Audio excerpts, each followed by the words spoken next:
It's a veggie I totally suck at video games, but love to play them anyway.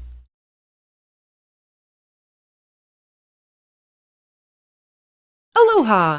It's a bit past mid-June, which means E3 2015 is officially over. So now it's time to look back on what was shown. And what better way to do that than with a top 8 list? This year's E3 was a pretty good one for game announcements, especially compared to the last couple years. So that's what this top 8 is all about. Without further ado, here is my top 8 with 2 honorable mentions, games shown at E3 2015. I'm cheating a little with the first honorable mention and lumping 2 games together, but I think you'll forgive me. Honorable mention number 1 goes to Persona 5 and Persona 4 Dancing All Night. There wasn't much new info this year, only an English trailer for Persona 5 and Persona 4 Dancing All Night had a hands-on demo, but that doesn't mean I'm not totally excited for both entries in the Persona game lineup. You may have realized from previous videos that I'm a very big fan of the Shin Megami Tensei and Persona series, so of course these 2 had to be on the list. But with no real big reveals at E3, they make it to honorable mention only. With both games set for a 2015 US release, at least the wait won't be unbearable. The second honorable mention goes to a game that has pretty much no information revealed save for the project name, Project Setsuna.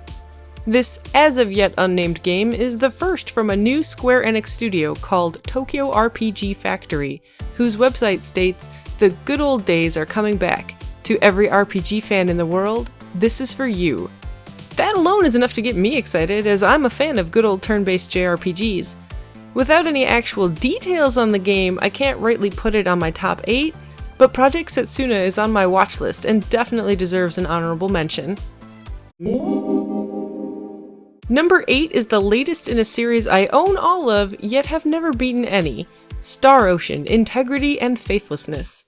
I like the worlds and characters of the Star Ocean games, but I tend to get overwhelmed by all the different endings, scenes, and secrets available, not to mention my distaste for the battle system. Yet somehow I keep getting drawn back into the Star Ocean universe, and this latest one is no different. I'm intrigued how a 6+ person battle party is going to play out, and I like how one of the creators mentioned that Star Ocean 4 tried to appeal to Western and Eastern tastes, thus appeasing neither, which they wish to rectify with Integrity and Faithlessness. This Star Ocean may be the one I finally beat, but only time will tell.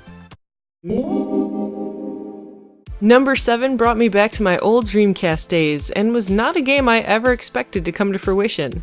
Shenmue 3. As a Dreamcast owner, of course I own the original Shenmue, though I never grabbed the sequel. I know the series was always meant to be a trilogy, but I also know the series never quite made back the money it used to create the technology that ran each game. Shenmue 3 being a Kickstarter campaign announced by Sony was a weird move, but it succeeded beyond expectations, being fully funded after only about half a day. The strange slice-of-life gameplay mixed with some QuickTime-style combat and a murder mystery has me on board, and while I'm not a fan of Kickstarter promises, I'll be sure to grab the game if it does come out. Number 6 is a game, or should I say games, already announced before the show, but received its official North America name and got a new trailer for E3. Fire Emblem Fates. I am terrible at strategy RPGs, and yet I love the Fire Emblem games. The characters are just so much fun. And now with modes for less skilled players like myself, I don't have to restart every battle when someone scores a critical hit on my underleveled Pegasus Knight. Fates, previously known as If in Japan, has an interesting plot and marketing strategy with the black and white versions, and I'm hoping we get more insight into each game so I can decide which one I want to jump into by the time they're released stateside. Number 5 came only after Square Enix decided to troll us a bit. Here's footage for a new Kingdom Hearts game. A cell phone game. Here's an interview about Kingdom Hearts, but not about what they know the audience wants to hear. Then, finally, we were shown some new gameplay from the game everyone was waiting for, Kingdom Hearts 3. There really wasn't much new information as far as plot or worlds shown, but I got excited just to see how far the game was coming along. We may just get it before 2020 at this rate. Seeing a bunch of Disney rides being used as special attacks was interesting, though not as nice as seeing how Sora looks in next-gen graphics. If they'd have shown even a glimpse of Riku in the E3 trailer, this may have made it higher on the list. But I'll have to make do with Sora and the two mysterious chess players for now.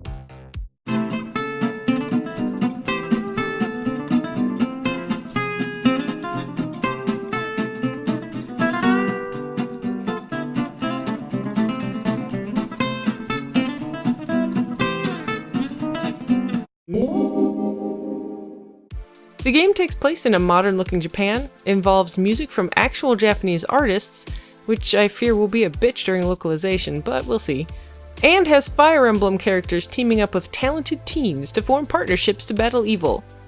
Thankfully, Nintendo brought a lot of new details and gameplay to the table during this E3. I love the graphics and art style, I like the idea, and the music is up my alley, so this game, previously only known as SMT Cross Fire Emblem, is one I'm chomping at the bit for. I'm doubting it'll hit an early 2016 release, but hey, sometime in 2016 is better than a nebulous release date of someday. Speaking of games coming out someday, number 3 has no official release date and almost no information released at all besides a short trailer. However, the Final Fantasy VII Remake was one of the most exciting E3 2015 announcements, hands down. The idea of a remake was originally shot down after the PS3 tech demo that showed an Advent Children-looking Cloud, but it looks like Square listened to the fan outcry for such a thing to become a reality. Even only seeing Barrett's arm and Cloud's Buster Sword encumbered back was enough to fill my fangirl tankers up with glee. Final Fantasy VII isn't my favorite game, and it isn't even my favorite Final Fantasy, but something about that world and those characters is magic. I'm interested in what kind of changes they'll be making, so I'll eagerly await whatever announcements they plan to make this winter. Number 2 is a game I not only thought would never come out, but I didn't even know it was something any company was considering. Well, there's no official subtitle, so it's unofficially known as Nier 2 for now. Yoko Taro is swiftly becoming one of my favorite game directors due to his special brand of crazy that flows well with my own. The 3 Drakengard's and previous Nier are all dark and twisted stories, their only real drawback being the either repetitive or just not quite up to par gameplay. This looks to be solved in Nier 2 with the addition of Platinum Games taking care of the combat. Nier 2 has a lot left to be fleshed out, but everything I hear about it so far makes it seem like something made personally for me, so I am on board all the way. Kudos to Square Enix for making Nier 2 happen, and kudos for Yoko Taro for wearing that awesome Emil mask, although I'm pretty sure very few recognized it for what it was. It made me smile though, so good job!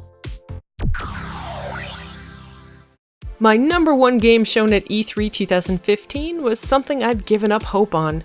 A game announced years ago and left to fall off the radar before possibly falling apart completely, never being mentioned or shown again.